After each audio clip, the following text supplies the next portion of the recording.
Hey guys, and welcome to the Working Money channel. So the crypto market today, not too much movement yet again. Bitcoin trading at 10,300, Ethereum at 181, and XRP at 26 cents.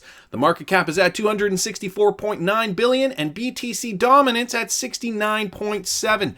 Let's go to the charts for a sec here, guys. This is Bitcoin on a daily. And after this strong push up we saw here, we're seeing a little bit of momentum downwards, not too much, which is a good sign. If you look at XRP on the daily, guys, you can see we're still hovering within this range here, okay? The 0.245 to approximately 27 give or take cents. So this is the demand zone that people are buying in now, where the price of XRP is looking to be a good deal between buyers and sellers. So again, not too much happening in the crypto space, although look at MoneyGram stock, guys. MoneyGram just shooting straight up there. This is not financial advice, but I would wait. I don't think I would get into MoneyGram now if you're not already in it. I would wait for it to retrace a bit because it's bound to do so.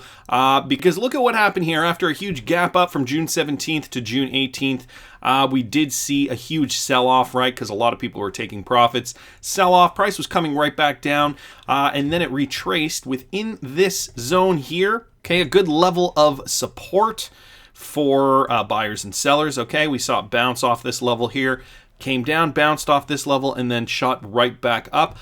If I were to guess, I could see it retracing either here or here. Okay, so let me draw those out for you here. I'll do bodies only just to make it simple. So roughly between these price points here, I would say, give or take. So yeah, I wouldn't wait. I wouldn't necessarily buy up here at the top. I'd wait for it to retrace and then go back up. Either there, or if you're feeling kind of bold and aggressive, wait for it to retrace into this zone. Although, you know, you got to keep an eye on things. It's not just as plain and simple as what I'm making it out to be. Again, guys, this is not financial advice. We know the MoneyGram and Ripple partnership has helped this stock along. And guys, this is an example of what the instant picture looks like for a company that is already on the stock exchange, that institutional investors can already trust because, you know, the security is available, it's regulated. This is the type of action that I could see for XRP down the road once we have that regulation in place, once we start seeing volume travel through XRP, once the demand exceeds the supply. This is the kind of thing I think we're going to see in the not too distant future. But first, a couple of pieces of news here. So Litecoin, XRP, and USDC included in third phase of BuyNance Lending. And so as you guys know, Binance is changing their platform up a little bit. Binance's recent lending platform offering has not only managed to attract a fresh set of investors, but also deliver an interest rate based reward system. While the second phase of the rollout saw the inclusion of Bitcoin and a few other altcoins, including ETC and ADA, the third phase of Binance Lending products includes other leaders from the altcoin universe, including BNB, of course, ETC, LTC, XRP, USDT, and USDC, according to the official post. Binance will launch the third phase of Binance Lending products on September 11th, 2019 at 6 a.m. UTC time, where 14-day fixed-term lending products will be made available. And guys, here's a snapshot of the chart for, you know, things like the individual cap annualized rate, so on and so forth. Guys, I will link this in the description if you're interested in this. I just wanted to point out one thing with this. When you're talking about companies like Binance who are expanding their services, right, lending platform, obviously they are not lending for every single cryptocurrency they hold. I'm sure the guys at Binance realize, you know, we offer a lot of crap coins on our platform. I feel like that's been the Binance way. Offer up everything, get the most business possible, and you know, 99% of those coins are just like WTF. Like, what the heck are some of these?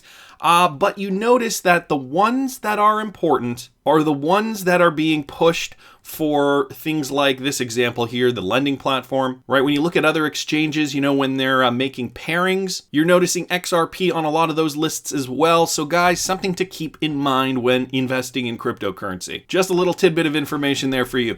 Ripple and XRP's popularity gains momentum in the land of the rising sun. Yes, Japan, guys. Ripple has continued to make waves in Japan in its strategic collaboration with Japanese financial giant SBI Holdings, Holdings has been an important catalyst for the growing popularity of the firm in the country. So according to Hiroyuki Mihara, the COO BitBank, one of the largest crypto exchanges in Japan, Ripple's relationships with Japanese firms could be the reason behind increasing popularity of Ripple and XRP. The COO in a recent interview with Blocken Press said, Ripple has good relationships with many companies, including SBI Holdings of Japan. Of course, we have good relationships not only with Japanese companies, but also with the whole world. That's why Japanese people see it as a reliable cryptocurrency, which seems to be the biggest reason because of the perception that it is easy to use through these relationships. So guys, yet another important thing to point out, the Japanese people are seeing XRP integration like nobody's business. All right, they're seeing some of their biggest banks cozying up to Ripple. They're seeing it as something to be adopted and utilized, and not seeing cryptocurrency as something to be feared. And because of these partnerships, because of these relationships, because of the optics, the Japanese people are seeing Ripple and the cryptocurrency XRP as something positive. And so guys, you can answer this question yourself. What will happen next?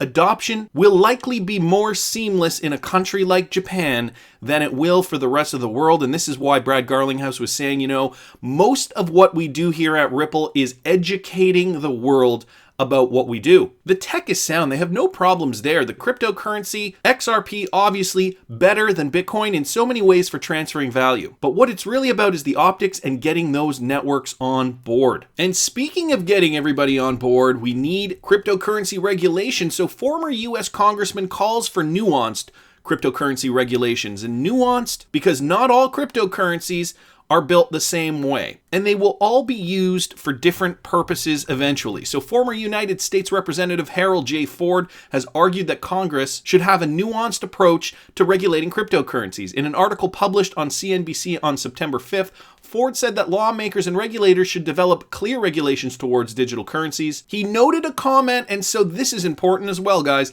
He noted a comment from Chris Larsen, the executive chairman and co-founder of blockchain startup Ripple, who asked Congress, please do not paint us with all the same brush when referring to the cryptocurrency industry. We remember that ad they took out right in the paper, signed by Chris Larsen and Brad Garlinghouse.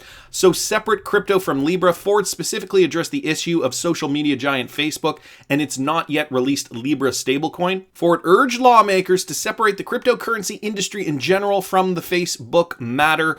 So Facebook obviously took up a lot of the news during that time period, and cryptocurrency regulations are more than just Libra. Facebook stepped in and they're doing what they are doing with their Libra coin, which essentially sounds like they want to take over online commerce with one global currency to rule them all. So that's a separate matter altogether. So I could see why, lawmakers are a little shaken up. We're a little shaken up by this at the time when it came out. But it's important to remember, do not paint us all with the same brush. Some cryptocurrencies can be used within the system. Obviously, this is what Ripple's doing. And it just goes back to the optics. It goes back to the education and what people understand of cryptocurrencies. And can you guys believe that somebody at Swift mentions this? So Swift drops the hammer on crypto, calls them useless. So Swift is taking another shot at blockchain entrepreneurs and their supporters, calling cryptocurrencies, get this guys, useless and unstable. While attending a breakfast lunch in London in the run-up to Swift's launch of its latest end-to-end international payments pilot. And get this, guys, this breakfast lunch was designed to address concerns that the company's tech is lagging. Yes, it says that in the article. The company revealed development of a proof of concept for Europe.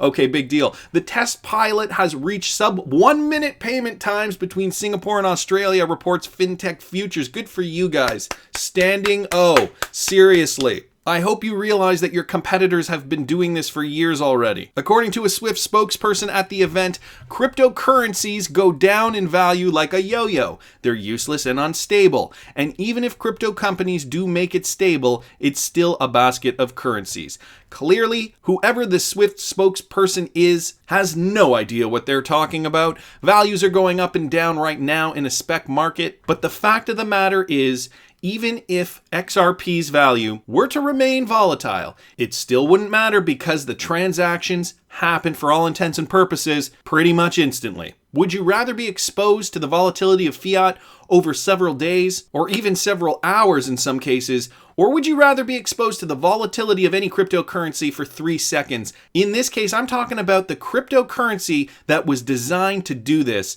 XRP. The resistance and the pushback just tends to baffle me every single time I read nonsense like this, because they either see that the writing is on the wall and they're just kicking and screaming to get their last punches in, or these people truly don't get the future of finance. It really is amazing sometimes. Guys, I saw this on Twitter here from Cory Johnson at Cory TV, reading Goldman's financial technology conference notes, and see Flywire dreaming of having a real-time knowledge of the location of remittances, in parentheses, woohoo! What a pathetic state of the world, where knowing your money's location is seen as a bleeding edge.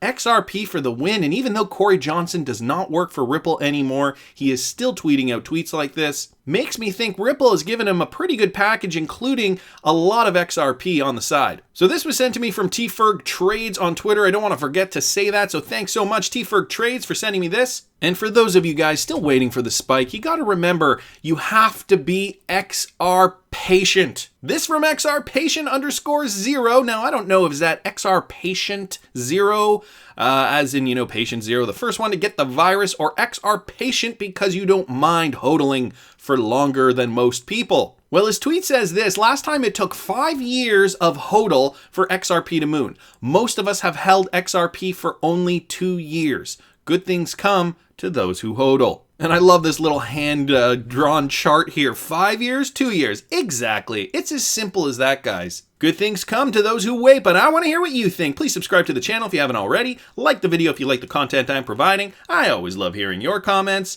See you in the next one, guys.